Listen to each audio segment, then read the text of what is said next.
Okay, so imagine this. Okay. You're in the middle of this epic D&D campaign, right?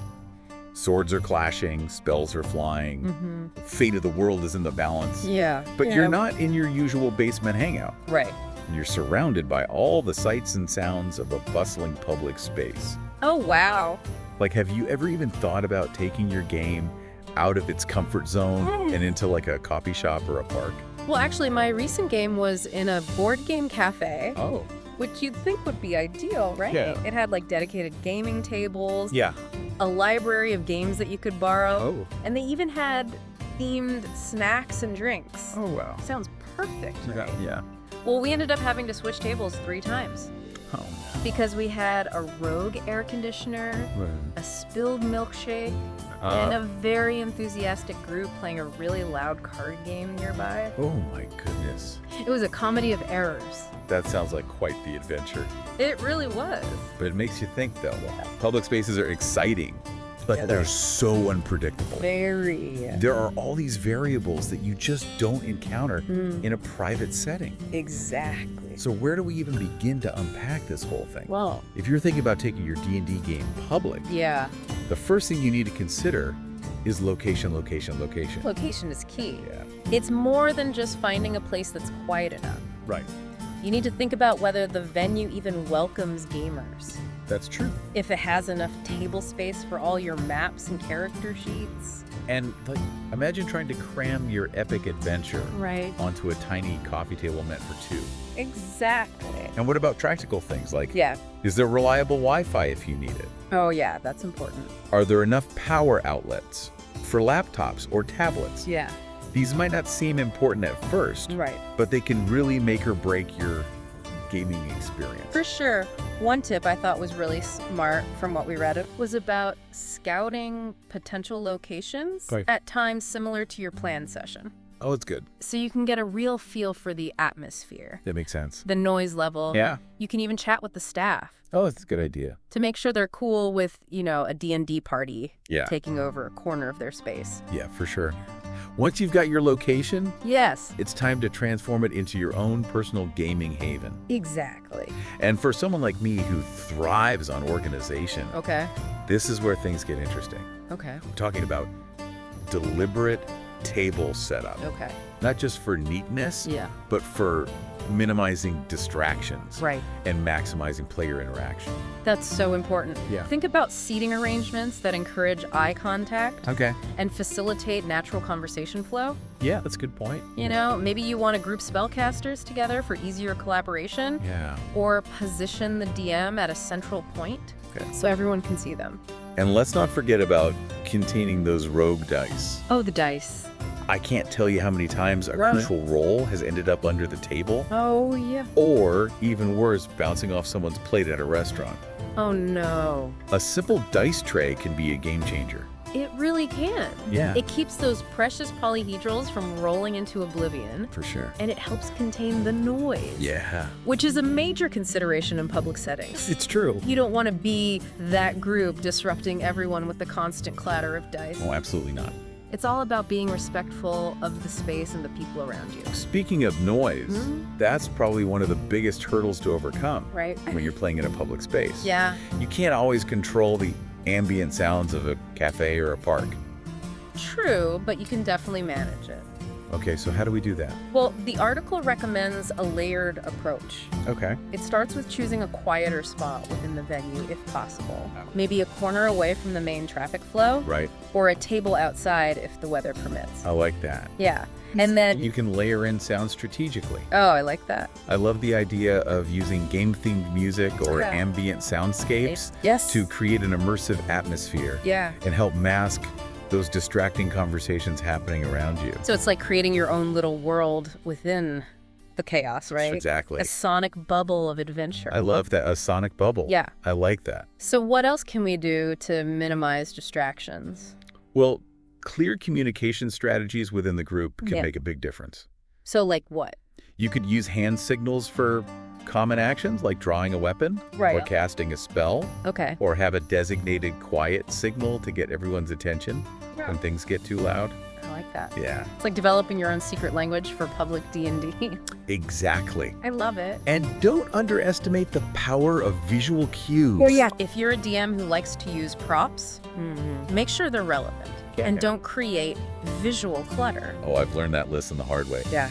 Too many distractions can pull players out of the game. Right. Even if they're D&D themed. Exactly. And it makes it harder to stay focused on the story.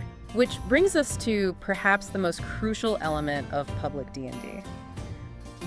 The players themselves. The players. Yeah. Okay, so how do you keep players engaged and invested in the story when, like, the real world is constantly vying for their attention? I mean, you've got people walking by music, playing maybe even like the tempting aroma of coffee or food wafting through the air. It's a challenge for sure, but not an insurmountable one. The article highlights the importance of setting clear expectations from the start. This is where Session 0 comes in. It's an initial meeting where the group establishes guidelines for the campaign. I'm guessing those guidelines need to be tailored for a public setting. Absolutely. You'll want to discuss things like tech use, breaks, side conversations, and anything else that might derail the game. Make sure everyone understands the importance of respecting the venue and its patrons, as well as maintaining focus on the game. So it's about finding that balance between having fun and being mindful of the shared space. Exactly. And don't underestimate the power of the DM in keeping players engaged. Think dynamic narration, exciting combat encounters, unexpected plot twists, and opportunities for players to really shine in their roles. It's almost like the DM has to level up their game in a public setting, becoming a master storyteller who can weave a captivating narrative even amidst the chaos. That's a great way to put it. And just like a skilled performer, the DM needs to be adaptable and able to handle interruptions gracefully. Because let's face it, interruptions are inevitable when you're playing in public. What happens if mid-game a stranger tries to join in? Yeah. Or the power goes out? Or the cafe runs out of coffee? Don't panic. The key is to stay calm and adapt. Remember, you're the leader of this expedition. You set the tone and guide the experience. I love the suggestion from the article about turning those interruptions into in-game events. The lights go out. Suddenly your characters are plunged into darkness. Cue the spooky music. A stranger tries to join in. They become an eccentric NPC with a quest for the party. It's all about embracing the unexpected and using your creativity to turn those real-world encounters into memorable game moments. Okay, so we've talked a lot about single-session public D&D, but what about running a long-term campaign in a public space? That seems like a whole other level of complexity. It definitely has its own set of considerations. For starters, public spaces aren't exactly known for their consistency. What happens if your favorite cafe closes down? Or the park you love to play in is suddenly overrun with picnicking families? That's a valid concern. I'd hate to abandon a campaign just because of logistical issues. The article reassures us that with a bit of planning and flexibility, it's totally doable. So what kind of planning are we talking about? Well, simplifying logistics is a good place to start. Consider pre-generated characters to speed up character creation. Plan shorter sessions to accommodate busy schedules and potential venue changes. And think about modular story arcs that can be easily adapted if you need to switch locations mid-campaign. So instead of having a grand, sprawling campaign that requires us to be in the same place every week, we break it down into smaller, self-contained adventures that can be played anywhere. Exactly. Each session becomes its own little pocket of adventure, and you can string them together to create a larger narrative over time. Yeah, it makes a lot of sense. It's like a choose-your-own-adventure campaign that can adapt to the ever-changing landscape of public spaces. And remember, the community aspect is even more crucial in a long-term public campaign.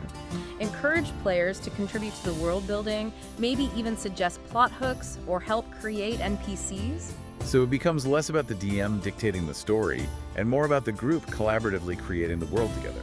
That's the beauty of it. It fosters a sense of shared ownership and investment that can help keep the campaign going, even when external factors try to throw you off course. And speaking of external factors, let's talk about those unexpected encounters that can happen when you're playing in public. It's not just about dealing with distractions. It's about navigating the social dynamics of the real world. Absolutely. These encounters can be just as challenging and rewarding as any dungeon crawl. They provide opportunities for players to flex their role-playing muscles and think on their feet. So instead of fighting a goblin horde, we might end up having a role-playing encounter with a curious barista or a chatty group of teenagers who want to know what all the dice rolling is about. Exactly. And those encounters can lead to some truly memorable moments. It's the unexpected, the unscripted, that often creates the best stories. It's like the real world is suddenly becoming part of the game, adding an extra layer of depth and unpredictability to the experience. Precisely. And that's what makes public D&D so unique and exciting. It's a constant interplay between the fantastical and the mundane, the scripted and the improvised. This has been so insightful. I'm feeling inspired to pack up my dice and head to the nearest coffee shop right now. But before I do, are there any other practical considerations we need to keep in mind for a successful public D&D session? Well, communication is key. Make sure you talk to your players beforehand about the challenges and expectations of playing in public. Get everyone on the same page regarding things like tech, use, noise level, respecting the venue, and handling interruptions gracefully. It's like setting the ground rules for a successful party. No one wants to be that guest who spills red wine on the white carpet or starts a political debate at the dinner table. Perfect analogy. And just like a good host, you want to create an environment where everyone feels comfortable and welcome, but also respectful of the shared space. Makes sense. Now, what about packing for a public D&D session? What are the essentials we need to bring, besides the obvious dice and character sheets? A good carrying case is essential, something that can hold all your gear securely and is easy to transport. I've definitely learned that the hard way.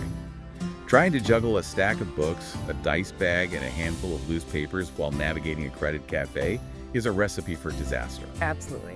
And don't forget a portable dice tray to contain those rogue dice and minimize noise. Oh, and what about minis? Do you recommend bringing those for public games? If you use them in your games, then absolutely. But make sure you have a good carrying case to protect them. You don't want your carefully painted figures getting chipped or broken in transit. Or worse, lost. I've heard horror stories of minifigures rolling away and disappearing forever into the abyss under a cafe table. It's a tragic tale. And speaking of tales, don't forget your storytelling tools. If you're using music or sound effects, make sure you have a portable speaker and any necessary cables or adapters. And if you're a visual DM, consider bringing a whiteboard or flip chart for maps and diagrams. That's a great idea. It's way easier to draw a quick map on a whiteboard than to try to describe it all verbally, especially when you're competing with the ambient noise of a public space. Absolutely. And finally, the most important item of all your imagination public D&D is all about embracing the unexpected and using your creativity to turn those real-world encounters into memorable game moments. That's what makes D&D so special in general, whether you're playing in a basement, a convention hall, or a coffee shop. It's a game that encourages us to think outside the box, to be spontaneous, and to tell stories together. And when you take that creative energy into the public sphere, it opens up a whole new world of possibilities. Who knows what adventures await you in the most unexpected of places? Perhaps a museum, a library, even a bustling marketplace. That's a great point. It's like turning the whole world into our D&D playground.